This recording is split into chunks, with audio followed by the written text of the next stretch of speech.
Саламатсыздар, урматтуу бир туугандар. Бүгүн мен сиздер менен адамдын эң негизги муктаждыгы эмнеде деген темада ой бөлүшмөкчүмүн. Сиздер кандай деп ойлойсуздар? Адамдын эң негизги муктаждыгы эмнеде? Адам баарынан мурда эмнеге муктаж болуп жаратылган? Же эмнеге көз каранды болуп жаратылган? Албетте, бул дүйнөдө баарыбыз билгендей, адам баарынан мурда өмүргө муктаж. Ошондой эле адам суу, аба, тамак аш. Адам тамаксыз канча күн жашай алат? Болжол менен адам 40-50 күн тамак ашсыз жашай алат. Абасыз адам канча убакыт жашай алат? Абасыз болжол менен 5-7 мүнөт. Андан ашык адам жашай албайт. Андан сырткары адам бул жашоодо үй, жылуулук, финансы, транспорт жана башка көптөгөн нерселерге муктаж. Ошондой эле адамдар бири-бирине муктаж жана бири-бирине көз каранды. Андан сырткары адам кырдаалга муктаж. Эгерде аба ырайы абдан суук болсо же катуу шамал болсо, биз сыртка чыгып сырттагы жумуштарыбызды аткара албайбыз. Өзгөчө азыркы кырдаалда ушундай жугуш оору, пандемия бүткүл дүйнө жүзүндө болуп жаткандыктан адамдар алыскы өлкөлөргө бара албай калышты. Шаар ичинде жашагандар дагы жумуштарына барбай алыстан үйдөн отуруп иштеп калышты. Көп нерсени кыла албай калдык, чектелип калдык. Анткени биз кырдаалга көз карандыбыз. Андан сырткары адам рухий муктаждыктары. Адамдын рухий муктаждыктары бар. Адам нелерге муктаж рухий жактан? Албетте адам тынчтыкка муктаж. Өзгөчө азыркы кырдаалда массалык маалыматтар интернеттен жана ар кандай массалык маалыматтар булактарынан ушундай жаман кабарлар күн сайын тарап жаткандыктан адам жүрөгүндө тынчтыкты жоготуп, коркуп, тынчсызданып жатканда өзгөчө азыркы учурда ар бирибизге эле тынчтык керек. Демек адам тынчтыкка муктаж болуп жаратылган.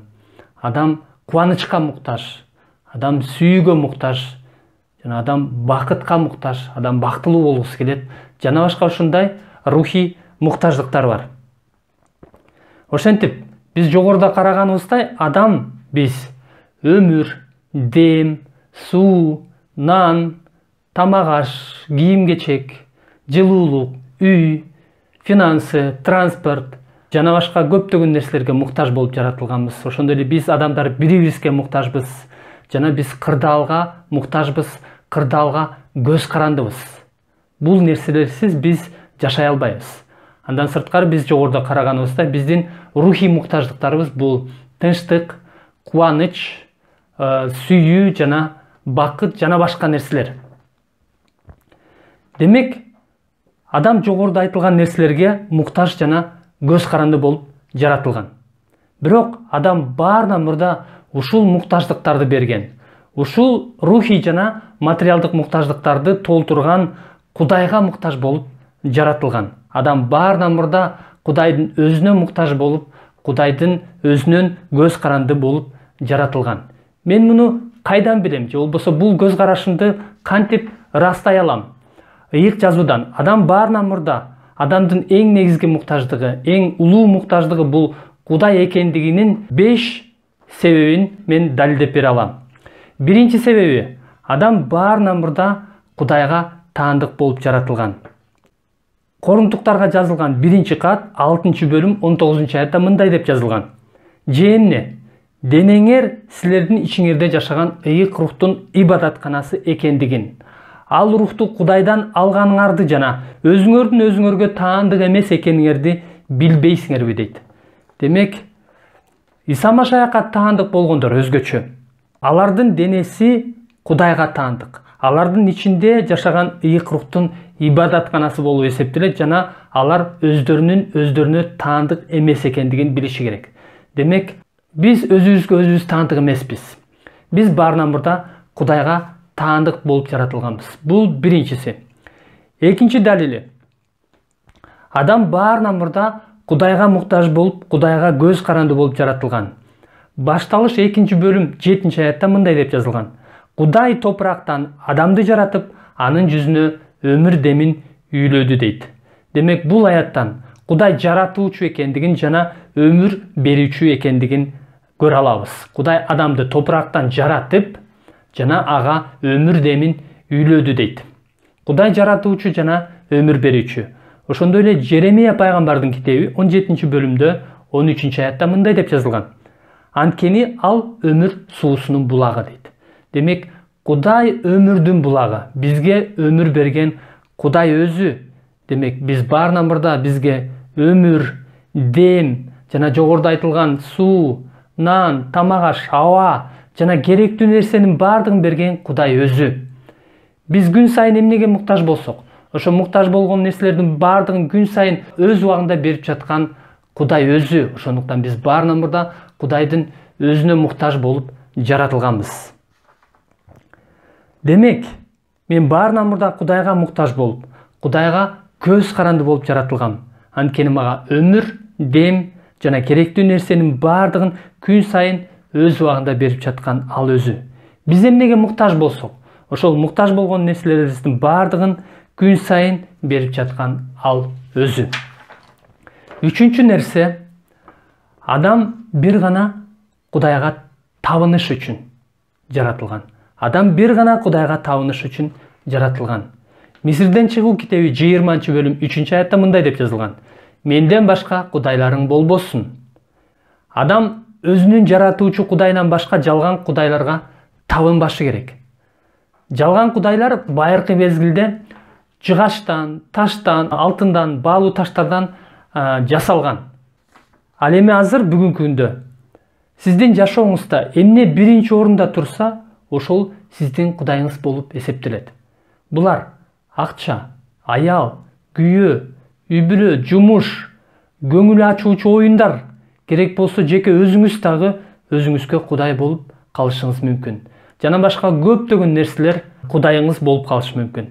Ал эми Кудайдын сөзүндө айтылат: менден башка кудайларың болбосун дейт. Төртүнчү нерсе, адам баарынан мурда Кудайды издеш үчүн, Кудайды таанып билиш үчүн жаратылган. Элчилердин иштери китеби 17-бөлүм 24-аяттан 28-аятка чейин мындай деп жазылган. Ал дүйнөнү жана анын ичинде эмне болсо, ошонун баардыгын жараткан Кудай, асман менен жердин теңири. Ошондуктан ал адамдын колу менен курулган ибадатканаларда жашабайт. Ал бир нерсеге муктаждыгы бардай болуп, адамдардын колунун кызматын талап кылбайт. Анткени баардыгына өмүр, дем жана керектүү нерсенин баардыгын берген ал өзү. Бүт жер жүзүндө жашасын деп, ал бир адамдан бүткүл адамзатты жаратты. Адамдар үчүн мезгилдерди жана жашай турган жерлерди белгиледи. Адамдар Кудайды издешсин деп, аны сезишер бекен, табышар бекен деп ал ушундай кылды. Бирок ал ар бирибизге жакын. Демек, бул 4 аяттан көптөгөн чындыктарды көрө алабыз, бирок биз көңүл бура турган нерсе бул жактан 24-аятта Кудай ушунун баардыгын, буга чейин айтылган нерсенин баардыгын адамдар Кудайды издешсин деп, аны сезишер бекен, аны табышар бекен деп жаратты дейт. Демек, биз Кудайды издеп, Кудайды таанып билишибиз үчүн, ошондой эле Забур китеби 45-бөлүм 11-аятта да мындай деп жазылган. Токтогула, менин Кудай экенимди таанып белгиле. Мен элдер арасында даңкталам, жер үстүндө даңазаланам дейт. Демек, адам баарынан мурда Кудайды издеш үчүн, Кудайды таанып билиш үчүн жаратылган. Жана 5-чи далил бул адам баарынан мурда Кудай менен мамилелеш үчүн жаратылган. Башталыш 1-бөлүм 2-бөлүмдө Кудай адамды өзүнүн бейнеси боюнча өзүнө окшош кылып жараткандыгын жана өзүнө таандык кылып, өзүнүн даңкы үчүн, өзү менен мамилелеш үчүн жараткандыгын биле алабыз. Демек, адамдын эң негизги муктаждыгы өмүрдөн дагы, абадан дагы, нан, суу, тамак аш, акча жана башка нерселердин баардыгынан дагы эң улуу муктаждыгы бул адам Кудайга муктаж болуп жаратылган. Кудайдан көз каранды болуп жаратылган. Анткени бул рухий жана денелик муктаждыктардын баардыгын канааттандырган Кудай өзү. Адам баарынан мурда Кудайга таандык болуп жаратылган. Адам баарынан мурда Кудайга муктаж болуп, Кудайга көз каранды болуп жаратылган. Адам баарынан мурда Кудайды издеш үчүн, Кудайды таанып билиш үчүн жаратылган. Жана адам баарынан мурда Кудай менен мамилелешиш үчүн жаратылган. Мына биздин жашообуздун маңызы, биздин жашообуздун мааниси жана максаты ушунда. Биздин жашообуздун бакыты ушунда. Бул бакытты биз байлык, бийлик, атак даңк, күйөө, аял, жыныстык катнаш, финансы, транспорт жана башка эч бир жерден жана эч нерседен таба албайбыз. Адам ата Эден багында жоготкон бул бакытты биз Иса Машаяктан гана таба алабыз. Иса Машаяк айкаш чыгачта Кудай менен менин ортомдогу душмандыкты жок кылып, айкаш чыгачта Кудай менен биздин ортобуздогу тынчтыкты орнотуп, айкаш чыгач аркылуу ал бизди Кудай менен элдештирип, айкаш чыгач аркылуу бузулган мамилени калыбына келтирди. Эми ким Иса Машаякка ишенсе, анын Кудай менен чыныгы тыгыз мамилеси бар. Мына менин жашоомдун максаты, маңызы жана мааниси ушунда. Анын бут алдында отуруп, анын үнүн угууда. Мына биз ушул чындыктарга ишенип, ушул чындыктарды түшүнүп, жана баарынан мурда анын падышачылыгын издеп жашасак, анда Кудай биздин бардык рухий жана денелик материалдык муктаждыктарыбызды канааттандырат. Мына жашоонун маңызы, максаты, мааниси ушунда. Амин.